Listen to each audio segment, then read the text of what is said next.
మీ ఎలాంటి వ్యాపార ప్రకటనలకైనా వెంటనే మా ఛానల్ సంప్రదించండి. అందరికీ శుభాభినందనండి. మే నెలలో కర్కాటక రాశి వారి ఫలితాలు ఏంటో చూద్దాం. ప్రధానంగా ఒక విషయం తెలుసుకోవాలి. ఇప్పుడు మనం ఒక అత్యంత ఆసక్తికరమైన ఎంతో ముఖ్యమైన రాశి గురించి ఇప్పుడు మాట్లాడుకోబోతున్నాం. అదేనండి కర్కాటక రాశి. మీరు అడిగిన విధంగా ఈ కర్కాటక రాశి వారు 2026 మే ఎలా ఉండబోతోందంటే, గ్రహాల కదలికలు మీ జీవితంలో ఎలాంటి ప్రభావం చూపుతుందంటే తెలుసుకునే ముందు అసలు కర్కాటక రాశి వారి యొక్క గుర్తింపుని ఇప్పుడు తెలుసుకుందాం. వీళ్ళకి ఏంటంటే సున్నితమైన మనస్తత్వం ఉంటుంది, మంచి పట్టుదల ఉంటుంది. జ్యోతిష శాస్త్ర ప్రకారం పునర్వసు నక్షత్రంలో 4వ పాదం అనగా హి అనే అక్షరంతో కానీ, అలాగే పుష్యమి నక్షత్రంలో 1, 2, 3, 4 పాదాలు అంటే హూ, హే, హో, డా అనే అక్షరాలతో మొదలైన వారు కానీ, ఇంకా ఆశ్లేష నక్షత్రంలోని 1, 2, 3, 4 పాదాలు అనగా డి, డు, డే, డో అనే అక్షరాలతో పేర్లు మొదలయ్యేవారు కానీ వీళ్ళంతా కర్కాటక రాశి కిందకి వస్తారు. మీ పేరు మొదటి అక్షరంలో ఈ అక్షరాలు ఒకటైతే అంటే ఏంటంటే మీ నక్షత్రాన్ని బట్టి మీ పేరు పెట్టుకున్నట్లయితే మళ్ళీ ఈ అక్షరాలతో ఉన్న పేర్లు కన వాళ్ళందరూ కూడా కర్కాటక రాశికి సంబంధం ఉంటుంది. అసలు విషయానికి వస్తే ఏంటంటే కర్కాటక రాశి వారికి పరిస్థితులు ఎలా ఉండబోతున్నాయి, ఈ నెలలో గ్రహాలు మీకు ఎలాంటి ఫలితాలు ఇవ్వబోతున్నాయి అనేది ఇప్పుడు ఎంతో ఉత్కంఠభరితంగా తెలుసుకుందాం. మీరు అనుకున్న కార్యాలను పనులు ఎంతో పట్టుదలతో సాధిస్తారు అనడంలో ఎలాంటి సందేహం లేదు. మీలోని ముందు పట్టుదల ఏదైతే ఉందో ఈ నెలలో మిమ్మల్ని అదే ముందుకు నడిపిస్తుంది. ఈ నెలలో మీకు వచ్చే ఫలితాలు మరీ అద్భుతంగా ఉంటాయని చెప్పలేము, అలాగని మరీ తీసి పారేయాల్సిన విషయము కాదు. కేవలం సామాన్య ఫలితాలు పొందుతారు. అంటే ఒక రకమైన మంచి పాస్ మార్క్స్ వచ్చే రిజల్ట్స్ ఉంటాయి. అంటే అడక్వేట్గా ఉంటుంది.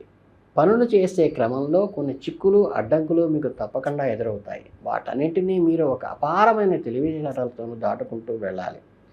మే నెలలో మీ జేబుకు గట్టిగా చిల్లు పడేటువంటిది ఖాయం. ఎందుకంటే ధన వ్యయం కొంచెం విపరీతంగా అవుతుంది. ఖర్చులు మీ కంట్రోల్ దాటి వెళ్ళినయ్యా, అనవసరంగా ఇది ఖర్చు పెడుతున్నామా అనే ఆలోచన స్ఫురించే విధంగా ఖర్చులు ఉంటాయి. మే నెలంతా కూడా మీరు ఒక మంత్రంలాగా గుర్తుంచుకోవాల్సిన ఒకే ఒక్క మాట, ఎందుకైనా మంచిది అని ఆలోచించాలి. అంటే ఏం జరిగినా మన మంచికే అనేటువంటి సిద్ధాంతాన్ని పూర్తిగా నమ్మాలి. ఏ చిన్న నిర్ణయం తీసుకున్నా, ఏ పని మొదలెట్టినా తొందరపడకుండా 1కి 2 సార్లు ఇది నాకు మంచిదేనా అని ఆలోచించి అడుగు ముందుకు వేయటం మే నెలలో మీకు శ్రీరామ రక్ష. మనం ప్రయాణాలు చేసేటప్పుడు ఒక పక్క ఆర్థిక ఇబ్బంది మిమ్మల్ని ఉక్కిరిబిక్కిరి చేస్తూ ఉంటుంది. డబ్బుల కోసం కొంచెం టెన్షన్ పడాల్సిన పరిస్థితి వస్తుంది. కానీ ఇక్కడ చిన్న మ్యాజిక్ జరుగుతుంది. మీకు అప్పుల బాధలు ఆర్థిక ఇబ్బందులు ఉన్నప్పటికీ ఆ సమయానికి మీకు ఎంత డబ్బు కావాలో కరెక్ట్గా ఆ సమయానికి వచ్చి అది మీకు అందుతుంది. అదేంటంటే మనం బాగా సఫర్ అవుతున్న టైంలో అనుకోకుండా అయాచితంగా ఆ సమస్య నుంచి బయటపడటానికి కావలసిన మొత్తం అప్పుడు అందుతుంది. ఇన్ని ఒత్తిడులు పరుగులు ప్రయాణాల మధ్య మీరు కోల్పోయేది ఒకటే, ఒక రకమైన శాంతిని కొద్దిగా తగ్గినట్టు ఉంటుంది. అంటే మే నెలలో మీరు కొంచెం డిస్టర్బ్డ్గా ఉంటుంది, క్లమ్జీగా ఉంటుంది, చికాకుగా అనిపించినట్లుగా అనిపిస్తుంది. కానీ పనులు మాత్రం చివరికి లాస్ట్ మినిట్లో అన్నీ చక్కగా జరిగిపోతూ ఉంటాయి. ఇక దూర ప్రయాణాలు చేసే ఆలోచన ఉంటే మాత్రం అత్యంత జాగ్రత్తగా ఉండండి. పనుల ఒత్తిడి వలన మరే ఇతర కారణాల వలన రకరకాలుగా చోట రకరకాల అంటే టైమ్లీ భోజనం చేయకపోవటము ఒక ఇబ్బంది కలిగిస్తుంది. శరీరాన్ని ఏమాత్రం అది మంచి పద్ధతి కాదు. టైమ్లీ మీల్స్ అవసరం. అలాగే ఇన్ని చిక్కు సమస్యలు ఉన్నప్పుడు వాటిని దాటుకోవటానికి జ్యోతిష్ శాస్త్రంలో కొన్ని పరిహారాలు అయితే సూచించడం జరుగుతుంది. మే నెలలో ఈ పరిహారాలు పాటించడం వల్ల ఈ చిక్కుల నుంచి ఉపశమనం పొందే అవకాశం ఉంది. కర్కాటక రాశిలో పునర్వసు నక్షత్రానికి చెందిన వారు పుష్యరాగాన్ని, అలాగే పుష్యమి నక్షత్రం వారు ఇంద్రనీలము ఉంగరాన్ని, అలాగే ఆశ్లేష నక్షత్రంలో వారు పచ్చ అంటే ఎమరాల్డ్ని ఉంగరాన్ని ధరించడం వల్ల మీరు సహజంగా ఉన్న ఈ చిక్కుల నుంచి బయటపడతారు. అవకాశం ఉన్న వాళ్ళు మాత్రమే చేసుకోండి. అలాగే ప్రతి గురువారము మీ ఇంట్లో లక్ష్మీ కుబేర వ్రతం చేయటం వల్ల వ్యాపారంలో తిరుగులేని అభివృద్ధి కలుగుతుంది. అలాగే కార్యసిద్ధి కూడా కలుగుతుంది. అంటే సంకటనాశన గణేష పూజ చేయటం వల్ల కూడా కార్యసిద్ధి కలుగుతుంది. ఇక ఆర్థిక ఇబ్బందులకి లక్ష్మీదేవుని కుంకుమార్చన చేయటము, ఎర్రని పూలతో పూజించటము, ఎర్రని రవిగుడ్డ గాజులను అమ్మవారికి మీ దగ్గరలో ఉన్న ఇలవేలిపోయిన గ్రామదేవతకి సమర్పించటము, శుక్రవారం నాడు అమ్మవారి గుడి దర్శనం చేసుకోవటము, ముత్తైదులకు పసుపు కుంకుమ చీరలు వితరణ చేయటము, ఇటువంటి చిన్న చిన్న పరిహారాలు చేస్తే మీకు ఈ సమస్యలు చాలా వరకు తొలగిపోతాయి.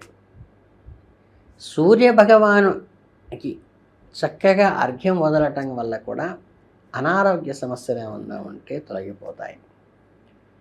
అలాగే ఉత్తరేణి పూలతో అర్చన చేయటము, శ్వేతార్కం అంటే తెల్ల జిల్లేడుతో పూజ చేయటము, గోధుమ పిండితో చేసిన పదార్థాలను పేదలకు దానం చేయటం వల్ల కూడా సూర్యానుగ్రహం కలుగుతుంది.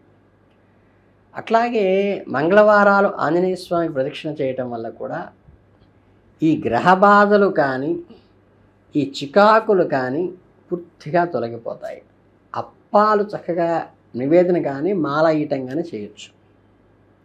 అలాగే మీకు శివారాధన చేసే అవకాశం ఉంటే చక్కగా సోమవారాల శివదర్శనం కానీ లేదా శ్రీశైల మహాక్షేత్ర దర్శనం అంటే అవకాశం ఉన్నవాళ్ళు చేసుకుంటే మంచిది.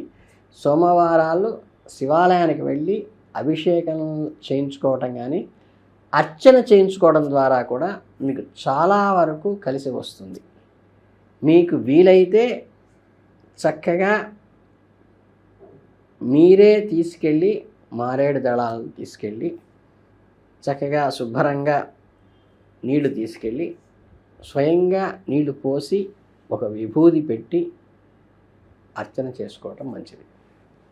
మీరు శారీరక మానసిక కష్టాలతో సతమవుతున్నప్పుడు కానీ ఈ రాహుకాల దీపం పెట్టడము, లేకపోతే రాహుకేతువులకి గరికతోనూ దర్భలతోనూ పూజ చేయటము, ఉలవలు గోమాతకి కొద్దిగా గోమాతకి పెట్టే ప్రతిసారి చెప్తాను, కేశం గోళికాయ అంత పెట్టి గ్రహ దోషానికి మిగతాది గ్రాసం మాత్రమే ఒక కట్ట ఇవ్వండి.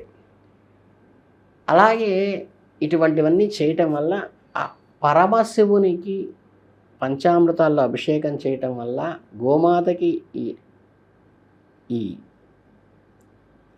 ఉలవల అలచందలు పెట్టడం వల్ల కానీ, అలాగే శుక్రవారం అమ్మవారికి గాజులు పూలు ఇవ్వటం వల్ల కానీ వీటన్నిటి వల్ల కూడా ఈ కర్కాటక రాశి వారికి ఈ నెలలో ఉండేటువంటి సమస్యలు చాలా వరకు పరిష్కారం అంటే నలిఫై అయిపోతాయి. సమస్యలన్నీ ఏంటంటే అలా తెర తీసినట్టుగా దారి వస్తుంది. అంటే కృష్ణ పరమాత్మని వాళ్ళ నాన్నగారు నది దాటించాలంటే సముద్రం ఎండిపోలేదు, దారి వచ్చింది మధ్యలో. అలా దారి కనిపిస్తుంది మనం వెళ్ళటానికి. ఆ సమయానికి డబ్బు చేతికి అందుతుంది. ఆర్థికంగా పెద్ద భయపడాల్సిన పని ఉండదు. మీ ఆరోగ్యానికి సక్రమంగా ఈ పరిహారాలు ఉపయోగపడతాయి.